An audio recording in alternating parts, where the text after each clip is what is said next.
Greek mythology has been told long after the end of ancient Greek civilization. Greek gods and goddesses consistently show up in modern society in some regards.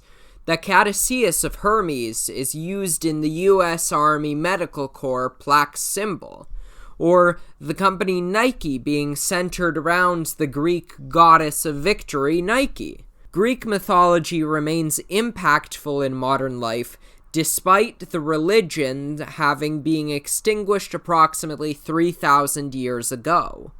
This impact is even more pronounced in ancient Greek civilizations. Many city-states had patron gods that they primarily celebrated within their city.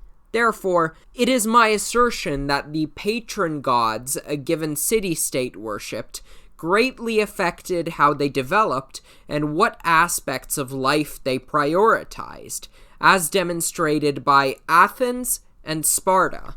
Athens is considered the cradle of Western civilization. Newly born children of Athenian families wouldn't be named for 7 to 10 days because the child mortality rate was so high, and any excuses to abandon a child, especially females, were considered. Sons of wealthy families would have paidagogos, which were slaves who accompanied them to school. Boys were primarily taught their letters, musike, and gymnastics exercises, working on wax-covered tablets. The boys were taught lessons similar to modern-day schools, such as addition, subtraction, multiplication, division, and fractions. Particularly wealthy families would have the boys learn horse riding, and if the boy aspired to participate in politics, he would take additional lessons in the art of public speaking. As with many societies of the time, girls stayed home with their mothers and were taught domestic skills such as weaving, working with textiles, taking care of children, embroidering, and cooking. Athenian women were not allowed to vote or own property, which were major components of being an important citizen. As boys turned 14 years old, they attended a separate school for teenagers. At 18, many went to attend military school, from which they would graduate at 20, marrying around the same time. Males were the only ones considered citizens, doing almost everything outside of the house. As men, they discussed politics, art, music, literature, and philosophy. Athena, patron goddess of Athens, encompasses this way of living almost perfectly. Athena is primarily associated with wisdom, her sacred animal being the owl. Yet, if one were only to consider her to be the goddess of wisdom alone, this would be a misrepresentation of her. The Cults of the Greek States, Volume 1, states that she continued to be the war goddess, the goddess of the council, the law court, and the marketplace. Modern interpretations of Athena have amalgamated her domains together in what they would all have in common: wisdom. Athena always had a connection with war itself, not as the act of battle or bloodshed, but the strategic aspect to warfare. Furthermore, she is constantly depicted in armor with a golden helmet, a spear, distaff, and a goat-skin shield adorned with Medusa's head. It is not Athena's battle skills that are of most importance to Athens. Athena was the goddess that taught women how to weave and men metallurgy. In her depiction in the Odyssey by Homer, she lends a helping hand not through battle, but wit, providing Odysseus with a disguise or plan to accomplish the goal. Most of the time, there was no great battle. Athena's power in the marketplace and in civilization generally has been demonstrated by her presence on the coins. Comparing the goings-on in Athens and the powers that Athena has, there is a stark similarity between the two.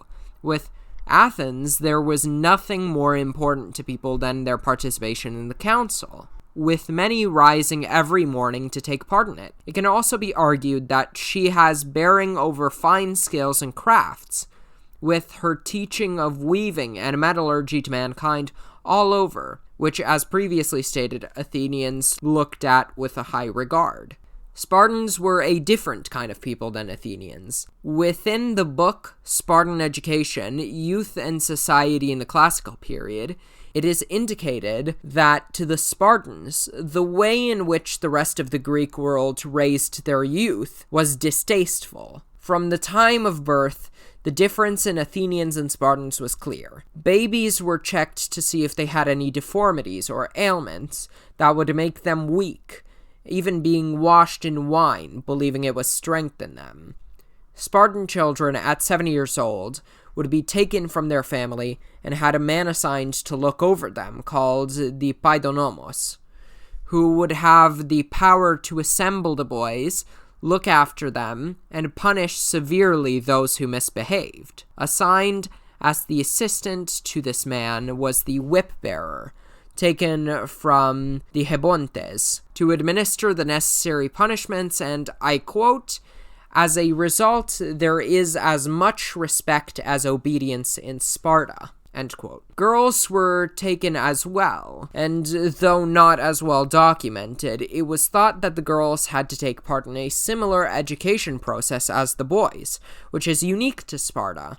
During this training period, the boys would be given no shoes, 1 cloak for the year, given enough food to live, but not well, and encouraged to steal, but would be harshly punished if caught. These skills were encouraged because they were thought to toughen up the feet so they could run and climb faster, but be careful going down hills. Taught how to deal with the cold and heat, grow upwards but not outward, and finally be able to stay up late through the night and always be on watch. As adults, the citizens of Sparta held themselves very proudly, especially as warriors.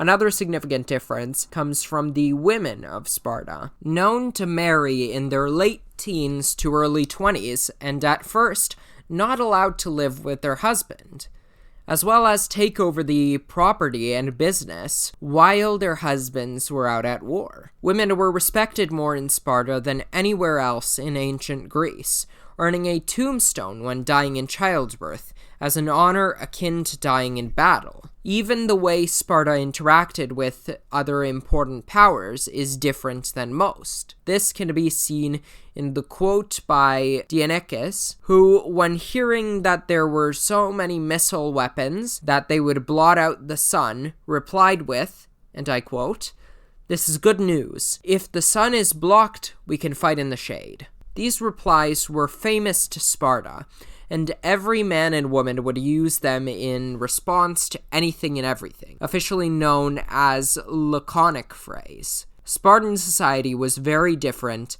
from that of other Greek societies. Sparta was a society of warriors, in which both men and women were trained and educated. However, their major choices took place when the patron god Apollo came into play, as they regularly consulted with the Oracle of Delphi, a woman who was believed to tell the future. His sister Artemis also had a major influence on Spartan society, and was the second major goddess of Sparta. Apollo is considered to be the god who punishes and destroys the wicked, affords help and wards off evil, of prophecy, of song and music, who protects the flock and cattle, of youth, the son and equal claim to archery with his sister Artemis. Artemis is the goddess of the hunt, childbirth, youth and young children, roads and harbors, mountains, archery, and the moon. Though battle is not their domain of power, they were both consistently prayed to, especially by ranged soldiers, to let their shots strike true, as they are the gods of archery. In the Cults of Greek States, Volume 4, it states that Apollo is considered to be the god who changes with the battle shout. In Volume 2, Artemis is stated to be the goddess of war or battle, as they are often found on wild ground, and hence seek the aid of Artemis. The two most important parts of Artemis and Apollo are not that of battle, though they are highly ranked in importance. Rather, that of childbirth on Artemis's side, protection of the youth, and prophecy on Apollo's side. There is great emphasis on the children of Sparta, as they were seen to be the future of the city-state. As previously stated, dying while giving birth to a child was considered to be as important as dying while protecting the city. The emphasis on raising children to be the best they can be was directly influenced both by Apollo and Artemis. The main reason that Apollo was more worshipped was because of the power of prophecy he possessed, and Sparta's dependence on the oracle for many of its decisions. Sparta looked at the children in the city as the future and raised everyone in the same way. Both in Athens and Sparta, it is demonstrated that their patron gods were extremely important to the development of their city. Within Athens, there was an increased emphasis on philosophy, education, art, politics, and court. These are areas that Athena is associated with. Within Sparta, there was a focus on the future generations growing up to be skilled, respectful, and obedient. The two patron gods of the city are closely related to the protection of the young and childbirth.